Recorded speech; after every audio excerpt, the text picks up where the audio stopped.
자녀들에게 항상 밝은 빛을 비추시네. 그는 구원의 주 하나님, 공의로 세상을 다스리시네. 주를 경외하는 자들에게 부어주시는 놀라운 주님의 영광. 하늘에서 찬란하게 빛나는 주의 영광, 이 땅에 오셨네. 어둠을 밝히고 새 생명 주시네.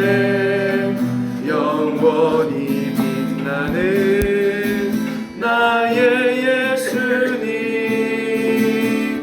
높이 영광과 찬양 받으시는 이름 경배합니다.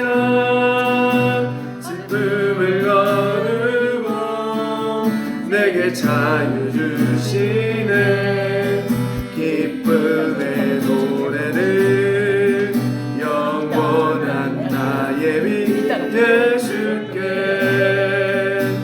예수 우리들의 밝은 빛, 예수 우리들의 밝은 빛, 은혜와 긍휼을 베푸시는 주, 의의 길을 따라가는 주의 자녀들에게 항상 밝은 빛 주시네. 그는 구원의 주 하나님, 공의로 세상을 다스리시네.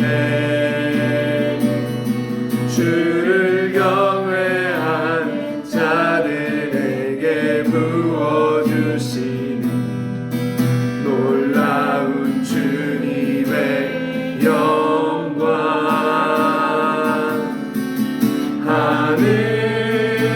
하늘에서 찬란하게 빛나는 주의 영광, 이 땅에 오셨네.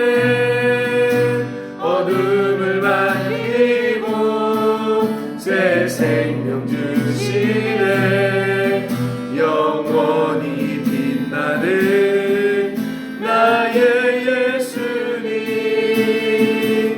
높이 영광과 찬양 받으시는 경배합니다. 경배합니다. 슬픔을 거두고 내게 자유 주시네. 기쁨의 노래를 영원한 나의 빛 예수께. 하늘에서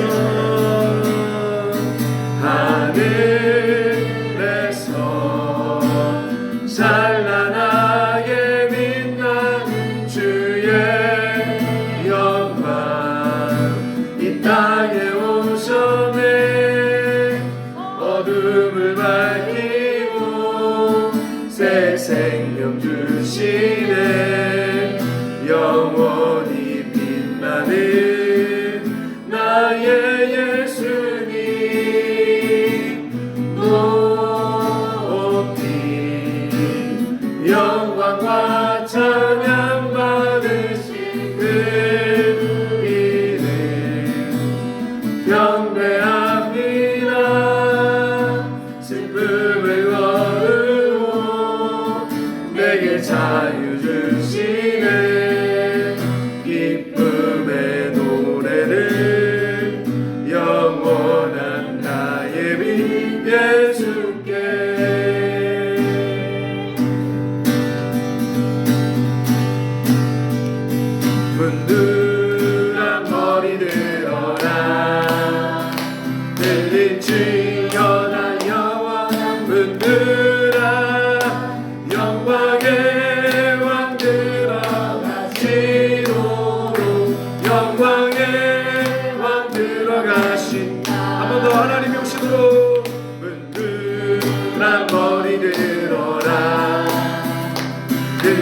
들릴지어다 영원한 문들아 영광의 왕 들어가시도록 영광의 왕 들어가시도록 우리 다시 한번 우리 생각이 부셔지고 문들아 머리 들어 주님 오세요 들릴지어다 영원 문들아 영광의 왕 들어가시도록 영광의 왕 들어가신다 영광의 왕 되시려 강하고 능하신 주로다 전쟁에 능하신 주시라 나 찬양 위대하신 왕 왕께 만세 왕께 만세 당신은 영광의 왕이라 나 찬양 위대하신 왕 다시 주님이 우리를 부수고 문들아 머리 들어라 들릴지어다 영원 문들아 영광의 왕 들어가시도록 영광의 왕 들어가신다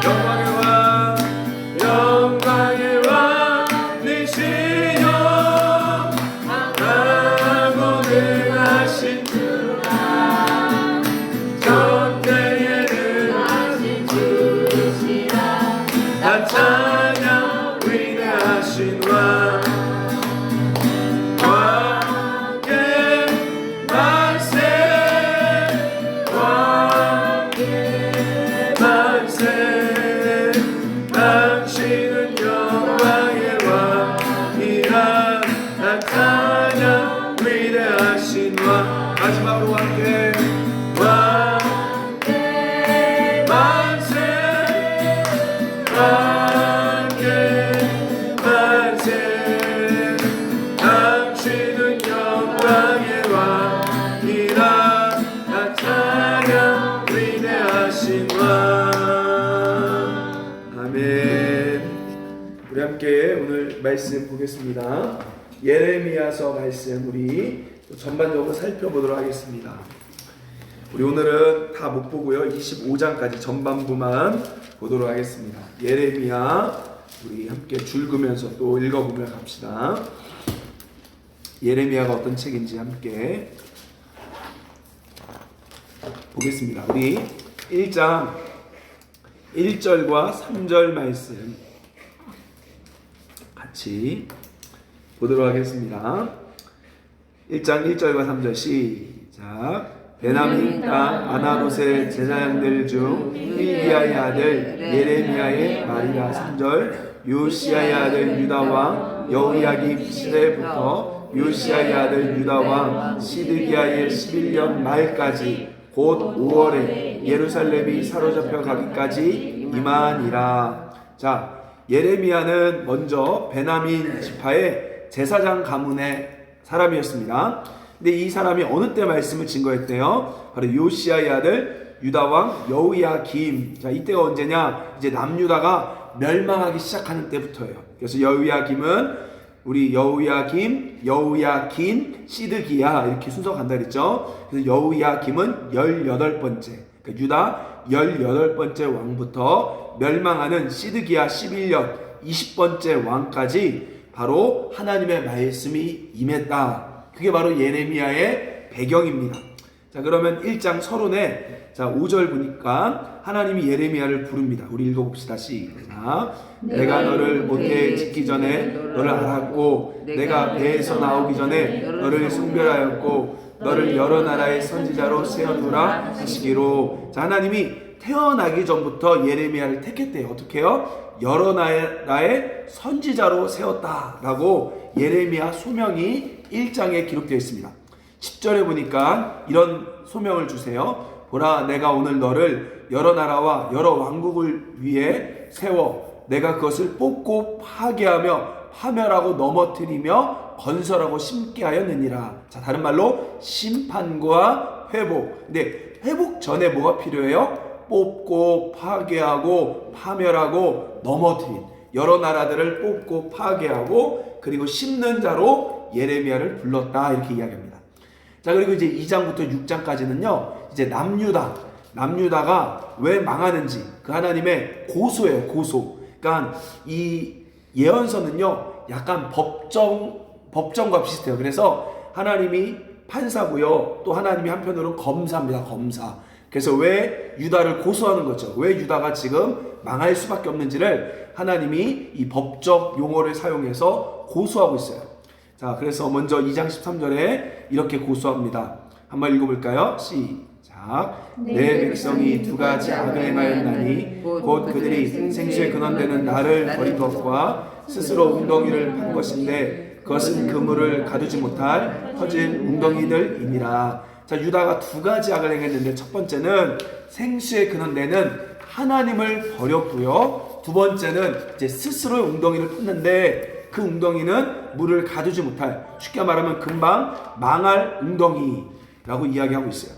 자, 그러면서 19절 보십시오. 자, 한번 읽어볼까요? 시작. 내 악이 너를 징계하겠고 내 반역이 너를 책망할 것이라. 그런즉 내 하나님 여호와를 버림과 내 속에 나를 경외함이 없는 것이 악이요 고통인 줄 알라. 주 만군의 여호와의 말씀이니라. 그러니까 하나님께서 유다를 향해 말씀을 준 게요 사실은 힘들게 한 게 아니에요. 자꾸 얘네들은 우리 자꾸 힘들게 자꾸 말씀을 줘, 내 멋대로 하게 냅둬 라고 말하지만 성경이 뭐라고 말해요? 나를 경외함이 없는 게 악이고 고통이래요. 그러니까 그 말씀이 없는 것 자체가 너한테 악이고 고통인 줄 알라 라고 주님, 그러면 한번 그래 네가 원하는 대로 한번 내가 내버려 둘까 하는 거죠. 이게 내버려 두는 거예요, 심판은. 자, 그래서 3장 넘어가면요 아주 재밌는 이야기랍니다. 3장 11절 읽어봅시다. 시작. 여호와께서 내게 그리스도의 배역한 이스라엘은 반역한 유다보다 자신이 더 의로움이 나타났나니. 자, 줄 그세요. 자, 북이스라엘은 뭐 했어요? 배역했어요. 남유다는 뭐 했어요? 반역했어요. 누가 더 악한 거예요? 반역이죠. 여러분, 배역과 반역의 차이 아십니까? 배역은요 배신한 거예요, 배신한 거. 근데 반역은 배신하고 나서 대적하는 거예요. 그러니까 뒤통수 치는 것만이 아니라 뒤통수 치고 아예 싸우는 거죠. 자, 그래서 유다의 죄가 북이스라엘의 죄보다 더 큼을 성경이 이야기합니다. 왜 남유다의 죄가 더 클까요? 이유가 있어요. 제가 봤을 때 똑같이 우상 숭배했는데요, 왜 남유다의 죄가 더 크냐? 남유다에게 하나님이 은혜를 더 줬거든요. 그러니까 더 줬는데 배신한 건 더 큰 거예요. 그래서 반역했다라고 이야기하고 있는 거죠. 자, 4장에 넘어가면요 6절에 이제 얘기합니다. 그들이 이렇게 고발됐기 때문에 6절에 읽어봅시다. 시작. 시온을 향하여 깃발을 세우라. 도피하라. 지체하지 말라. 내가 북방에서 재난과 큰 멸망을, 자, 여기 북방이 누구죠? 바벨론을 말하죠. 이 바벨론으로부터 이제 큰 멸망을 가져오겠다라고 하나님이 이야기하고 있습니다. 자, 4장 22절 보면 이렇게 이야기해요. 같이 읽어봅시다. 시작. 내 백성은 나를 알지 못하는 어리석은 자요 지각이 없는 미련한 자식이라. 악을 행하기에는 지각이 있으나 선을 행하기에는 무지하다. 이렇게 이야기하고 있죠. 자, 그럼 도대체 그 이스라엘이 한 반역은 뭡니까? 어떤 반역을 한 거예요? 자, 5장 1절에 그 반역에 대해서 이야기합니다.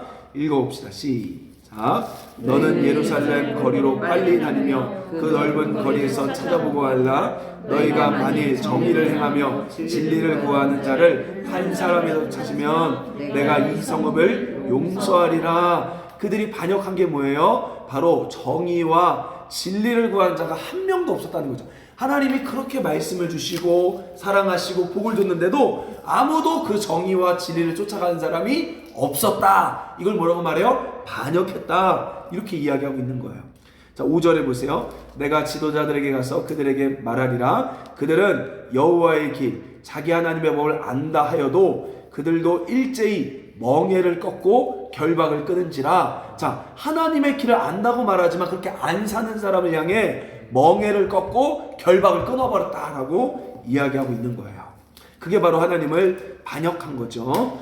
자, 그래서 6장 자, 5장 28절 보십시오. 그들이 그럼 구체적으로 어떻게 반역했는지 또 봅시다. 28절 시작. 살찌고 윤택하며 너희가 심히 악하여 자기 이익을 얻으려고 송사하고 고아의 송사를 공정하게 하지 아니하며 빈민의 재판을 공정하게 판결하지. 자, 그들이 뭐예요? 살찌고 윤택해졌어요. 그러니까 부유해졌는데 그게 뭐예요? 부유해지고 나서 자기 이익을 더 얻으려고 송사, 바로 재판, 어려운 가난한 고아들을 돌보지 않고 빈민의 재판을 공정하게 하지 않았다. 이게 바로 성경이 말하는 우상숭배입니다. 그러니까 여러분, 우상숭배는요 다른 신을 섬기는 게 아니에요. 우상숭배는 거짓된 삶으로 하나님을 예배하는 거예요. 그러니까 하나님이 분명히 그 말씀을 가르쳐줬는데 자기 이익만을 위해 신앙생활하는 거죠. 그게 우상숭배라고 이야기하고 있는 거예요. 제가 오늘 새벽에 얘기했죠. 우리 어제 제가 잠깐 이제 어머니 요즘에 이제 우리 애들 너무 돌봐주시니까 쉬는 날 어머니 모시고 잠깐 우리 용문산 갔다 왔단 말이에요. 용문산에 단풍이 많다 그래서 거기 갔더니만 그 절에 기도가 딱 붙어있어요. 수능기도, 백일기도, 천일기도, 다란이기도, 뭐 다니엘기도야, 다니엘기도, 다란이기도. 그러면서 똑같아요. 수능을 위한 기도회. 절에서 하는 거랑 교회에서 하는 거랑 1000번제, 천일기도나 1000번제나 다니엘기도나 다란이기도나 다 똑같아요. 그러니까 여러분 이거예요. 그러니까 성경에 말하는 것은 다른 신을 섬기는 게 우상숭배가 아니라 거짓된 삶으로 예배하는 것.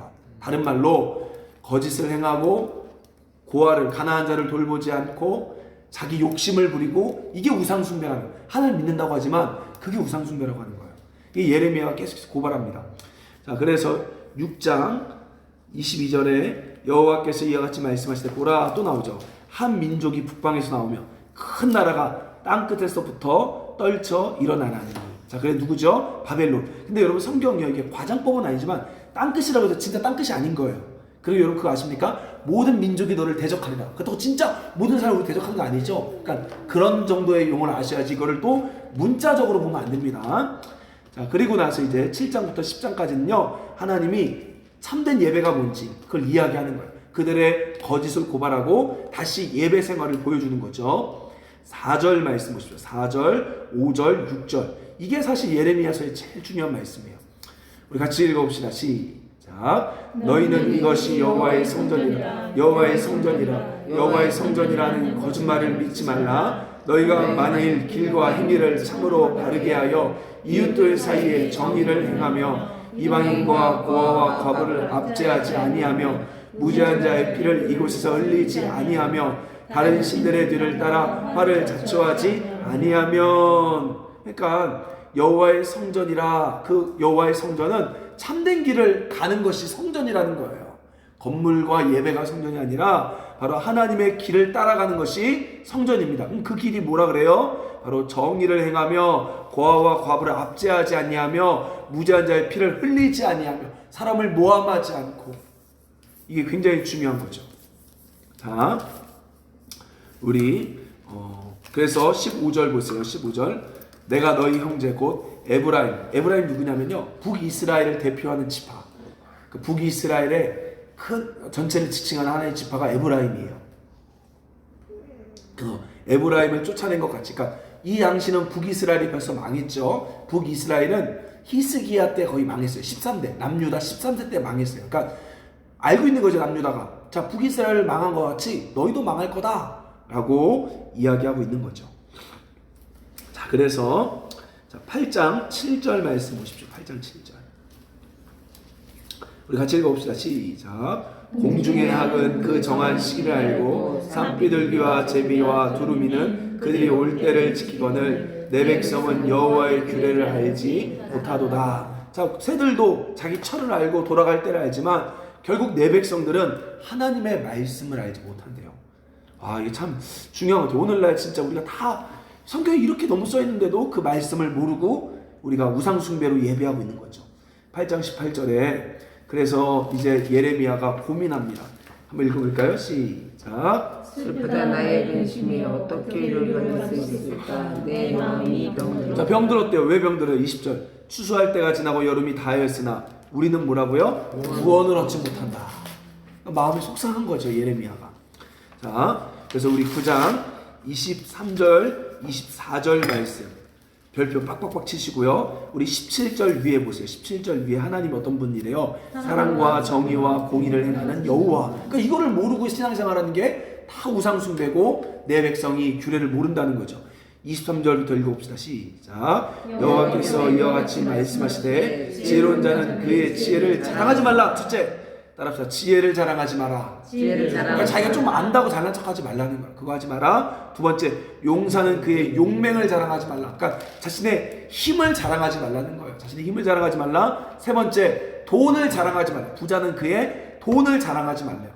그러면서 뭘 자랑하래요? 24절 읽어봅시다. 시작. 사랑하는 자는 이것으로 자랑하지니 곧 멍청한 너를 아는 것과 나 여호와는 사랑과 정의와 공의를 따위에 하는 자인 줄 깨닫는 것이라. 나는 이를 기뻐하노라. 여러분 우리가 자랑해야 될 게 나 이번에 차 샀다. 나 이번에 돈 많았다. 우리 애가 좀 잘 됐다. 우리 애 서울대 갔다. 이거 자랑할 것이 아니라 우리가 사랑과 정의와 공의를 행하는 것, 하나님 그걸 좋아한다는 걸 얘기하고 또 그의 삶을 살아가는 것을 자랑하라고 얘기한 거예요. 아멘. 아멘. 자, 그래서 또 이제 10장 14절 말씀. 그래서 이런 가식적인 신앙, 그것을 바로 거짓 예배라고 하죠. 우상숭배. 시작. 사람마다 어리석고 무식하도다. 은장이마다 자기의 조악한 신상으로 말미암아 수치를 당하나니 이는 그가 부어 만든 우상은 거짓 것이요 그 속에 생기가 없음이라. 이 거짓 것이 바로 거짓 예배. 아까 말했던 그 거짓을 말하는 거예요. 다. 그러니까 우리는 자꾸 이 신약 이 성경을 이렇게 생각하는 거야. 자꾸 이스라엘 백성들이 다른 종교에 가서 하나님을 믿는 것 같이. 근데 그게 아니라 삶과 신앙이 일치하지 않는 것을 우상숭배, 거짓 것이라고 이야기하고 있는 거예요. 자, 이제 11장부터 17장까지는 이제 예레미야가 이제 직접 설교하는 내용과 이제 기도, 예레미야의 개인 기도가 나옵니다. 자, 1장 14절 보십시오. 11장 14절. 하나님이 이렇게 얘기합니다. 시작. 그러므로 너는 이 백성을 위하여 기도하지 말라. 그들을 위하여 부르짖거나 구하지 말라. 그들이 그 고난으로 말미암아 내게 부르짖을 때 내가 그들에게서 듣지 아니하리라. 와, 하나님이 어느 날 중보기도 하는데 그럴 수 있어요. 너 더 이상 그 사람 위해 기도하지 마. 내가 그 사람 이제는 참는 게 아니라 그 사람을 회복시키기 위해. 그러니까 하나님의 심판은요 영원한 심판이 아니죠. 이제 우리 예수 그리스도 말미암아 회복이죠. 회복시키기 위해 그를 좀 징계해야 되니까 너 그를 위해 기도하지 마. 이렇게 말할 수 있는 거예요. 그러니까 얼마나 속상하겠어요. 그러니까 이런 말하면 어떻게 좋아해요? 사람들이 안 좋아하죠. 그래서 1장 11장 19절부터 보면요, 예레미야가 고향 사람들한테 죽임 당하려고 해요. 나는 끌려서 도살 당하러 가는 순한 어린 양과 같으므로. 꼭 예수 그리스도 같죠. 그들이 나를, 고향 사람 아나돗 사람들이에요, 해하려 하고 꾀하기를 우리가 그 나무와 열매를 함께 박멸하자.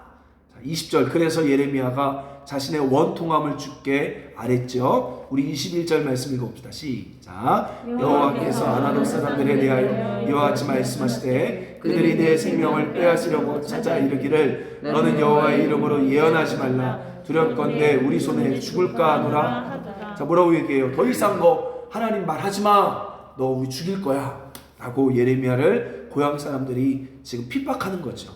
근데 예레미야가 힘들다고 이야기하니까 5절에 와, 우리 하나님 조금 뭐랄까 매정한 것 같아요. 5절 보세요. 시작. 만일 내가 공의정한 깨달려도 피곤하며 어찌 능히 말과 용자겠느냐. 내가 평안한 땅에서 무사하려니와 요단강물이 넘칠 때에는 어찌하겠느냐. 자, 뭐라 그래요? 지금 고향 사람들이 너 핍박하는 거를 걷는 사람과 지금 너 달리게 하는 거다. 근데 그것도 힘들어하면 너 이제 너가 쌓아야 될 말과 달리는 말과 어떻게 경주하겠느냐. 너가 평안한 땅에서는 너 지금 평안한 땅이야. 이거 무사하려니와 요단강 물이 넘치게 있을 건데 그때 어떻게 버티겠느냐. 이 말이 뭐예요? 너 고작 고향 사람이 너 싫어한다고 힘들어하냐? 세상 사람이 널 싫어할 거야.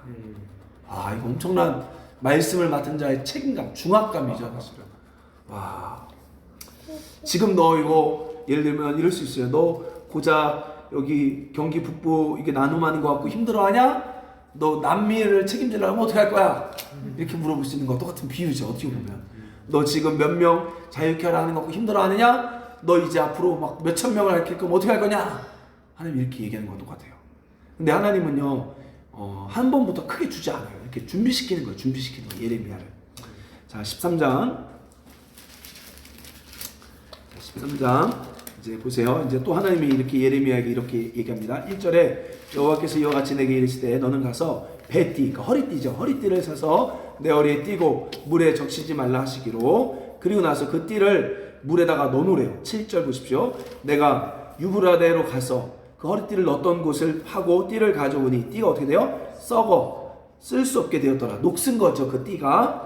자, 이게 바로 뭐냐? 9절 말씀 보세요. 이 상징적인 내용이 뭐냐면 9절 읽어봅시다. 시작. 여호와께서 이와 같이 말씀하시니라. 내가 유다의 교만과 예루살렘의 큰 교만을 이같이 썩게 하리라. 자, 이 띠가 썩은 것처럼 그들이 교만하는 상태가 바로 썩었다 라고 하나님이 이렇게 무섭게 얘기하고 있는 거예요. 그 썩은 게 뭐라 그랬죠? 교만이 뭐라 그랬어요? 여기서 우상숭배.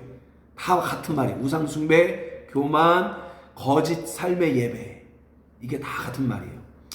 자, 그래서 하나님이 심판한다고 또 얘기하죠. 14장 11절에 이렇게 얘기합니다. 여호와께서 또 내게 이르시되 너는 이 백성을 위하여 복을 구하지 말라.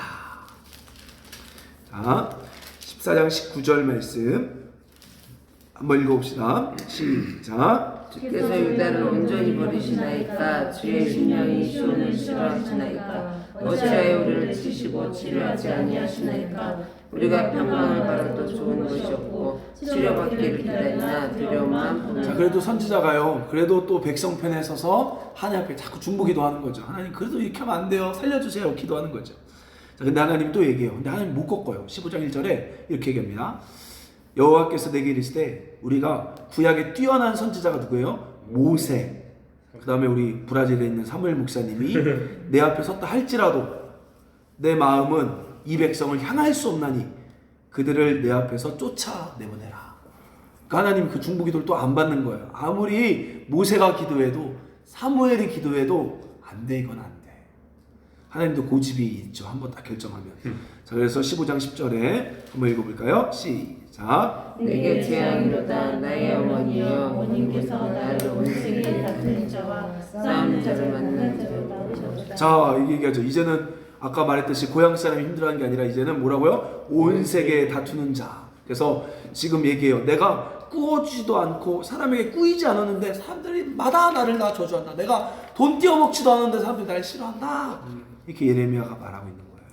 18절에 나의 고통이 계속하며 상처가 중하여 낫지 아니하면 어찌 됩니까? 주께서 내게 대하여 물이 말라서 속이는 시내 같으시리까. 그러니까 마음이 너무 힘들다는 거죠. 사실 어찌 보면 이게 하나님의 사람들이 갖고 있는 중압감과 책임감인 거예요, 여러분. 그러니까 우리가 자꾸 하나님 앞에 뭔가 써달라 기도하지만 사실은 하나님이 쓰시죠, 축복하죠. 그런데 이런 책임감을 가지고 있어야 되는 거예요. 자, 그리고 나서 19절에 같이 읽어봅시다. 시작. 여호와께서 이와 같이 말씀하시되 내가 만일 돌아오면 내가 너를 다시 이끌어 내 앞에 세울 것이며 내가 만일 헛된 것을 버리고 귀한 것을 만들면 너는 나의 입이 될 것이라. 그들은 내게로 돌아오려니와 너는 그들에게로. 자, 근데 여기 중요한 게 이제 예레미야가 고민을 많이 해요. 왜냐하면 사람들이 너무 힘들어하니까. 그럼 여러분 누구 편에 서야 될까요? 사람들이 듣기 좋은 말을 해야 될까요? 아니면 하나님의 말을 해야 될까요? 근데 이거 하면 어떻게 돼요? 많은 핍박이 있죠. 근데 얘기해요. 너가 다시 나한테 돌아오면 너가 나의 입이 될 것이다. 이렇게 얘기하는 거죠. 예레미야가 그래도 결국 하나님을 선택하는 거예요. 16장 2절에 또 얘기합니다. 하나님이. 자, 너는 이 땅에서 예레미야에게 이제는 아내를 맞이하지 말며 자녀를 두지 말래요. 왜요? 5절 보세요. 초상집에 들어가 울지 말래요. 8절에 보세요. 잔치집에 들어가 먹지 말래요. 왜요? 전쟁이 일어나니까. 여러분, 전쟁이 일어나는데 결혼할 사람 있겠어요? 전쟁 앞두고 어차피 다 죽을 건데 장례식장 가서 울면 되겠어요? 전쟁이 있는데 잔치집 가서 놀면 되겠어요? 그러니까 예레미야에게 그게 실제인 것을 사람들에게 보여주려고 너가 이렇게 삶으로 보여주라는 거예요. 말씀을 이렇게 보여주라는 거죠. 자, 17장 그래서 5절에 이야기합니다. 우리 17장 5절 같이 읽어봅시다. 시작. 여호와께서 이와 같이 말씀하시니라. 무릇 사람을 믿음의 육신으로 그의 힘을 삼고 마음이 여호와를 떠난 그 사람은 저주를 받을 것이다. 그러니까 결국 사람을 믿는 사람들, 그러니까 사람을 의지하는 사람은 하나님을 떠난 거예요, 사실은. 하나님도 믿으면서 나는 사람도 좋아 이게 아니라 떠난 거예요. 자, 근데 7절 보세요. 시작. 그러나 무릇 여호와를 의뢰하는 그 사람은 복을 받을 것이라. 아멘. 여러분, 이게 목숨 걸고 지금 싸우셔야 돼요. 절대로 나는 사람들 앞에 뭔가 내가 요청하거나 구하지 않겠다. 난 진짜로 죽으면 죽지 하나님 앞에 도움을 구하겠다. 오늘 여러분 그거 결정하셔야 합니다. 아멘. 그러지 않으면 안 돼요. 자, 우리 그리고 나서 18장에 이제 하나님 또 갑자기 2절 말씀 보세요. 예레미야에게 또 이렇게 얘기해요. 2절 읽어봅시다. 시작. 너는 일어나 토기장의 집으로 내려가라. 내가 거기에서 내 말을 네게 들려주리라. 자, 예레미야 18장 토기장의 비유 이거 기억하세요. 장과 내용을. 자, 이 내용이 뭐냐면 토기장의 집에 갔더니만 어떤 일이 있냐? 4절에 보니까 진흙으로 만든 그릇이 토기장의 손에서 터짐에 그가 그것으로 자기 의견에 좋은 대로 다른 그릇을 만들었더라. 자, 그릇 만드는 자가 만들어 보니까 마음에 안 들어요. 그래서 어떻게 해요? 깨트려 버리는 거예요. 그리고 다시 그걸로 진흙을 빚어서 흙을 만들죠. 그렇게 다 하잖아요. 그게 여러분 그게 부당한 거예요? 부당해요, 안 부당해요? 당연하잖아요. 토기장이가 왜 그 얘기를 하냐면 자꾸 예레미야도 그리고 유다 사람들도 우리가 이렇게 심판받는 게 부당하다고 생각한 거예요. 그냥 뭐라고 하냐면 내가 토기장이고 너희가 그릇이야. 그래서 내가 보기에 마음에 안 들면 부수는 게 이게 나쁜 게 아니고 당연한 거야. 다른 말로 하나님의 주권이야. 그러니까 자꾸 사람들은요 하나님 불공정해 라고 말하는데 그게 아니에요. 하나님의 주권이에요. 하나님 맴이에요 그거는. 자, 그래서 그 얘기를 해주는 거예요. 자, 그리고 나서 19장 10절에 이제 가서 너나 함께 가는 자의 목전에서 그 옹기를 깨트리고 11절 그들에게 이르기를 만군의 여호와께서 이와 같이 말씀하시되 사람이 토기장이의 그릇을 한번 깨트리면 다시 완전하게 할 수 없나니 이와 같이 내가 이 백성과 이 성읍을 무너뜨리리니 도벳에 매장할 자리가 없을 만큼 매장하리라. 갑자기 그릇을 갖고 와서 와장창 깨트리고 이제 이렇게 될 거야 여기. 이렇게 얘기해 버리는 거죠. 자, 20장. 그래서 20장에 바술이라는 1절에 보니까 제사장이요 예레미야를 가둬요. 자, 3절 말씀 보세요. 예레미야 말이 싫으니까 3절 시작. 다음날 바술이 예레미야를 목에 씌우는 씌우는 나무 나무 보라에서 보라에서 풀어주매 예레미야가 그에게 이르되 여호와께서 내 이름을 바술이라 하지 바술이라 아니하시고 마골 마골 밉삼이라. 자, 줄 보세요. 이제 바술을 예레미야 말을 실어서 하루 동안 가뒀다가 풀어줘요. 제사장을. 그때 뭐라고 말해요? 너의 이름은 이제 마골 밉사빔이야. 이 뜻이 뭐래요? 사방으로부터 두려움. 그러니까 너 안에 두려운 일이 생길 거야. 너 삶에 아주 무시무시한 일이 생길 거야라고 저주해 버리는 거야. 마골 밉사빔. 여러분 옛날 우리 신대원 공부할 때 이런 거 많이 시험에 나와. 이런 거 다 마골 밉사빔. 딱 시험 나오기 딱 좋죠. 마골 밉사빔 이런 거 꼭 기억하세요. 그래서 이제 예레미야가 또 속상하니까 또 하나님께 얘기해요. 20장 7절 시작. 여호와 주께서 나를 권유하시고 내가 그 권유를 받았사. 그러니까 강제로 떠미는 거예요. 하나님께서 나를 떠미심으로 내가 권유를 받아 싸우며 주께서 나보다 강하사 이기셨으므로 내가 결국은 조롱거리가 되어 사람마다 종일토록 나를 조롱하나이다. 그래서 8절 보세요. 내가 말할 때마다 파멸과 멸망을 선포함으로 여호와의 말씀으로 말미암아 내가 종일토록 치욕과 모욕거리가 되었다. 이렇게 얘기하죠. 자, 9절 말씀 읽어봅시다. 시작. 내가 다시는 여호와를 선포하지 아니하며 그의 이름을 말하지 아니하면 나의 마음이 붙는 것 같아서 골수에 사무치니 답답하여 견딜 수 없는. 결국 말 안 하려고 했는데 말 안 할 수가 없는 거예요. 하나님이 마음을 막 불타게 만들어서. 그래서 21장 8절에 이렇게 얘기해요. 그들에게 결정을 하고 얘기하죠. 자, 여러분 우리 삶에도 똑같아요. 한번 읽어봅시다. 시작. 여호와께서 말씀하시기를 보라 내가 너희 앞에 생명의 길과 사망의 자, 따라합시다. 생명의 길과 생명의 사망의 길. 사망의 지금 길. 우리 삶에 생명의 길과 사망의 길이 둘 다 있는 거예요. 그러니까 하나님 나를 무조건 죽였다가 아닙니다. 선택해야 돼요. 우리 자유의지로. 생명의 길과 사망의 길이 있는데 이 당시 뭐예요? 9절에 보니까 자, 9절에 보니까 뭐라고요? 갈대아인에게 항복하는 자, 그러니까 바벨론에 항복하는 자는 살 것이고 항복하지 않고 끝까지 예루살렘 성에 남아있는 자들은 죽을 것이다. 10절에 여호와의 말씀이라 내가 나의 얼굴을 이 성읍을 향함은 지금 복 내리는 시즌이 아니라 화 내리는 시즌이니까 이 성읍이 바벨론 왕 손에 넘김이 될 것이다. 그래서 항복해야 산다. 근데 거짓 선지자는 그 당시 여기 있어라, 하나님 너희 축복해 줄 거다 라고 거짓말한 거죠.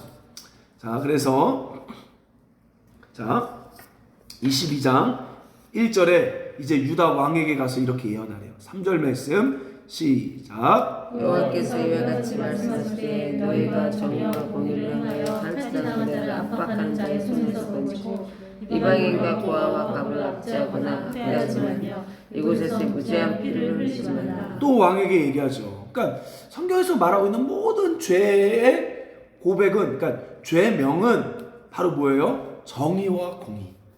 이것도 이렇게 많이 나올까요? 맨날 정의와 공의야. 다 보면 정의와 공의. 자, 그리고 나서 13절 말씀 보세요. 자, 이렇게 얘기해요. 이 여호야김 왕을 향해서 또 얘기합니다. 16절까지, 17절까지 보십시오. 와, 자, 불의로, 자, 중요합니다. 불의로 그 집을 세우며 부정하게 그 다락방을 지으며 자기의 이웃을 고용하고 품삯을 주지 아니한 자에게 화 있을진저. 그러니까 불의로 재물을 모으고 부정하게 하고 그리고 사람들의 돈을 제대로 주지 않는 자는 화 있을진저. 다 경제적인 얘기예요. 14절 그가 이르기를 내가 나를 위하여 큰 집과 넓은 다락방을 지으리라 하고 자기를 위하여 창문을 만들고 그것에 백향목으로 입히고 붉은 빛으로 칠하였도다. 자, 그러면서 뭐래요? 큰 집과 넓은 집을 가는 거예요. 와, 이게 악인 거예요. 그러니까 사람들에게 막 불의를 행하고 사람들을 힘들게 하면서, 쉽게 말하면 돈도 제때 안 주면서 자기는 큰 집을 가는 거죠. 저는 여러분, 우리 이렇게 보면 좋을 것 같아요. 우리가 가난한 자 나눠주는 이웃 사람도 중요한데요, 저는 성경을 읽으면서 가장 중요한 것 중 하나가, 저는 이렇게 생각해요. 내야 될 돈들을 제때 내는 것도 되게 중요한 거예요. 지금 보면 품삯을 줘야 되는데 안 주잖아요, 자꾸. 이 나쁜 사람들의 특징이 뭐냐면, 제가 진짜 많이 느꼈어요. 이 사업하는 사람들, 돈 많이 버는 사람 특징이 제때 준 적이 없어. 제때 안 줘요. 다 막 가서 마지막까지 해야죠. 어차피 왜냐면 얘들은 뭐 소송 걸어도 주면 되니까 일단 끝까지 갖고 있어. 왜? 갖고 있어야 이자도 생길 수 있고 또 갖고 있어야 또 쓸 수 있는 범위가 많으니까 다 안 줘. 특히 저는 옛날에 보면 집주인들 보면 꼭 월세나 보증 같은 거 딱 정확한 날에 안 주고 꼭 자기가 또 다른 사람은 들어와야 줘. 아니, 계약이 끝나면 줘야지. 근데도 자기 어렵다고, 집주인인데 맨날 어렵다고 이 세 하는 사람이 들어와야 준대. 그럼 들어봤어요, 안 들어봤어요? 그 자기는 좋은 집 살면서, 제가 옛날에 그랬다니까 얘기했잖아요. 대구에서 이 집주인이 자기 돈 없다고 새가 이렇게 들어오는 사람이 와야만 전세금을 빼준대요. 그래서 기다리다가 한 달을 기다렸죠. 한 달을. 근데 연락도 없어. 가보니까 벌써 들어와 있어요, 사람이. 근데 저는 그 당시 전세 4천인데 이 사람 얼마 들어오냐 부르니까 4,500이 들어왔대. 주인한테 얘기했어요. 이거 뭐냐? 그러니까 주인이 막 좀 당황해. 제가 그때 뭐라 했죠? 그거 내용 증명 보내니까 바로 그 자리에서 4천만 원 줘요. 대구 서문교회 집사. 이게 그러니까 진짜 있는 사람들이 제때 준 걸 본 적이 없어. 난 진짜로 거의 그래요. 그래서 여러분, 우리는 없지만, 있지 않죠? 없지만도, 그래서 저는 우선순위가 차라리 내가 옷을 안 사더라도 낼 돈 먼저 내는 거예요. 근데 맨날 밀리면서 자기 돈 다 사. 얼마나 나빠요, 이게. 그러니까 하나님이 우리에게 막 진짜 막 큰 것 하라는 거 아니야. 작은 것부터. 꼭 자기 사 먹을 돈은 있으면서 누구 낼 돈은 없어. 얼마나 그래요, 우리가 진짜 보면. 자식한테 뭐 해줄 건 다 있어. 맨날 돈 없다지만 막상 자식한테는 모든 건 다 해줘. 그러니까 이게 뭐냐면 우선순위의 문제예요. 우선순위의 문제. 자, 보세요. 그러니까 지금 이 여호야김이 이런 짓을 했다는 거예요, 계속해서.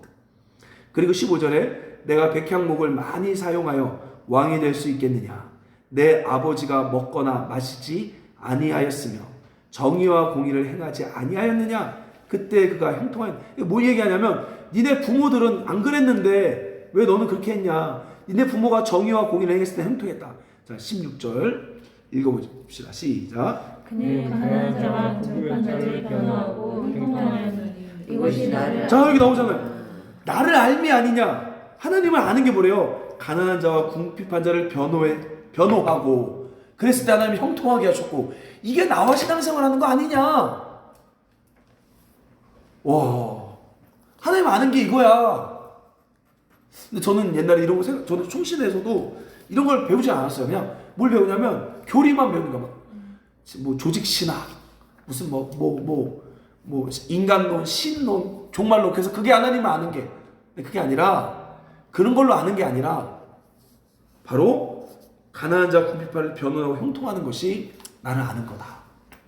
자, 근데 17절 보세요. 시작. 그러나 너의 눈과 마음은 탐욕과 무지한 피를 흘림과 압박과 보악을 행하려 할 뿐이니라. 야, 이렇게 얘기하죠. 그러나 이렇게 아는 건데 너는 너의 마음은 탐욕과 무지한 피와 압박과 포악을 행하는 마음밖에 없다. 라고 얘기하는 거예요. 자, 23장 이제 5절 말씀. 이제 다 끝나면 25장까지만 끝내요. 자, 우리 한번 읽어봅시다. 그럼에도 이렇게 절망적인 시간 속에도 하나님의 회복의 예언이 있는 거죠. 시작. 여호와의 말씀이니라. 보라 때가 이르니 내가 다윗에게 하는 의로 한 가지 이룰 것이라. 그가 왕이 되어 지혜롭게 다스리며 세상에서 정의로 아멘. 자, 이게 누구죠? 예수 그리스도죠. 근데 예수 그리스도가 의로운 가지. 그래서 그가 왕이 되어 지혜롭게 다스리면서 예수님 뭐를 할 거래요? 정의와 공의를 행하겠대요. 자, 그러면서 이제 9절에 23장 9절에 보면 그 당시 선지자들에 대한 심판의 예언이 또 나와요. 자, 우리 16절 말씀 읽어봅시다. 시작. 만군의 여호와께서 이와 같이 말씀하시되 너희에게 예언하는 선지자들의 말을 듣지 말라. 그들은 너희에게 헛된 것을 가르치나니 그들이 말하는 것은 자기 마음으로 말미암은 것이요 여호와 입에서 나온 것이 아니라. 그러니까 하나님 말씀을 가르치는 사람들의 말을 듣지 말래요. 그들은 하나님의 말씀이 나온 게 아니라 자기 마음에서 하는 말을 가르친대요. 왜 그 사람들이 자꾸 하나님의 말을 못 듣고 자기 마음에 있는 것, 그러니까 자기가 원하는 것을 말씀을 이용해서 말하는 거죠. 왜 그럴까요? 18절 별표 빡빡빡. 한번 읽어볼까요? 시작. 누가 여호와의 회의에 참여하여 그 말을 알아들었으며 누가 귀를 기울여 그 말을 들었느냐. 자, 그 말이 뭐예요? 하나님의 회의에 참여하지 않았다는 얘기는 하나님의 마음에 귀 기울이지 않았다는 거예요.